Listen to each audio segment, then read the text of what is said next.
Last month, we spoke with a couple on Maui who were forced to leave everything behind during the wildfires while they were expecting a baby. Tasha Anderson and Campbell said the decision to leave wasn't easy, but they had no other choice. I was pretty adamant about not leaving, honestly. I was like, this is our home. This is where we built our home and our nursery. Everything was there. We didn't grab anything extra. It was like I felt like we couldn't leave fast enough. It was really, really scary. Well, that couple has welcomed Kade Anderson Campbell to their family since they fled. This baby born 18 days ago. Tasha Anderson and Campbell join us now to tell us how everything has been. A warm welcome to you both. And there's Kade sitting with you. Tell us how he's doing and how the both of you are doing. Yeah, he's great. He's been perfect, honestly. We got really lucky with his birth, and then since coming home, he's been awesome. He's just a little light in our life. And it's so unusual to see a well-behaved baby staying quiet and just enjoying mom's embrace. But I know you guys and everyone around you have been through so much. You were forced to stay with family and friends. Give us an update on your housing situation and what's happening to friends and family. For now, we're staying in a small converted garage, one-bedroom place that we're really lucky to have.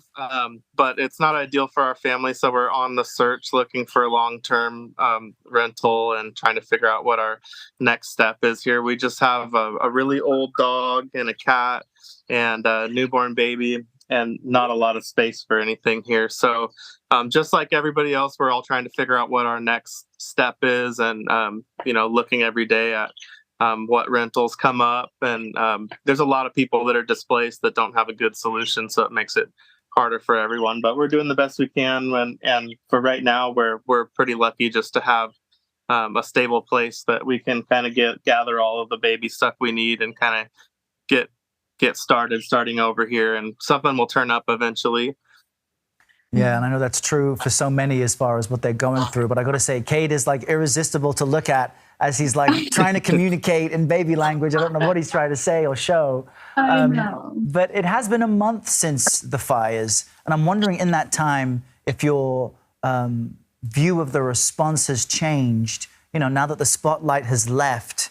What's happening now for those of you who need so much? I mean, yeah, the big thing right now immediately that I see is just people coming to all the Hawaiian Islands, coming to Maui is really what we need. We all survive on tourism here. And, there was a time when we were all in shock and mourning, and we needed some space, I think, right off the bat, just because no one knew where they were going, and we needed to focus on taking care of each other. All the different sides of the islands and other islands sent a lot of resources to us. But now the same people that helped us out, to give us housing temporarily or let us stay with them, they're going to work and they don't have people showing up, spending money, giving them tips, doing all the things that normally supports our whole economy here. And so they're having to kind of pull back and go, wow, we need to look out for ourselves so we can feed our kids also. Right. I don't know if any of us foresaw it kind of affecting our economy so much. So like in Kihei, for instance, which is where we're staying on the other side of the island from Lahaina, you go walk around and the parking lots are pretty empty.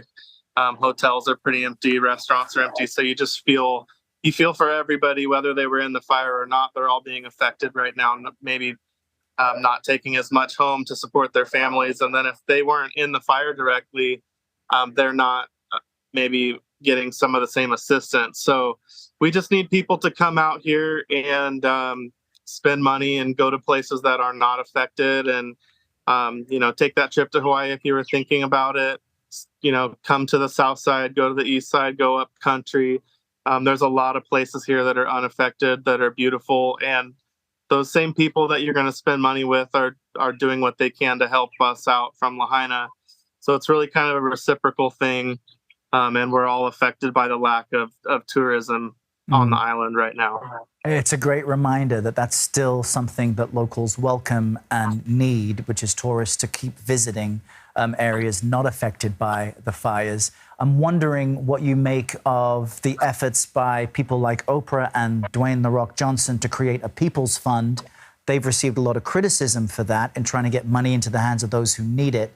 What do you make of that? And are you getting enough assistance from the government?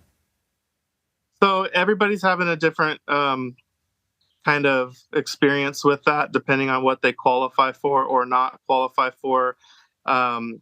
Like we qualified for some FEMA assistance, but the mail system was messed up, so we haven't received anything through the mail yet. And I've tried calling several times. They're working on trying to get us something. So when I saw that Oprah and The Rock were doing that, trying to get money out right away, that was something I thought was great. There's probably people going through the same situation as me that's not receiving stuff through FEMA yet. And then there's some people set up GoFundMes. There's lots of different things that are working for some folks and not for others. So everything helps a lot. When I saw that, I thought it was great. I appreciated it. I could understand how some people might have took it the wrong way just because of the language that was used in that. But what they're trying to do is a good thing. And I don't think they're asking anyone that doesn't have anything to give to give, towards this. They were just trying to generate, more funds to go to people that were in need. So that was my take on it, and I appreciated it. And I think that everything helps a lot, especially for people that are still in areas over there where they don't have great cell phone reception and aren't able to kind of take the steps that we were able to take, Well, we really appreciate the full update from the family, Tasha Anderson and Kevin Campbell. Thanks for bringing Kade into the world. And it looks like he's getting tired. So at this point, with his big yawns, I thank you all. And we appreciate you chatting with us. Thanks, guys. Thank you.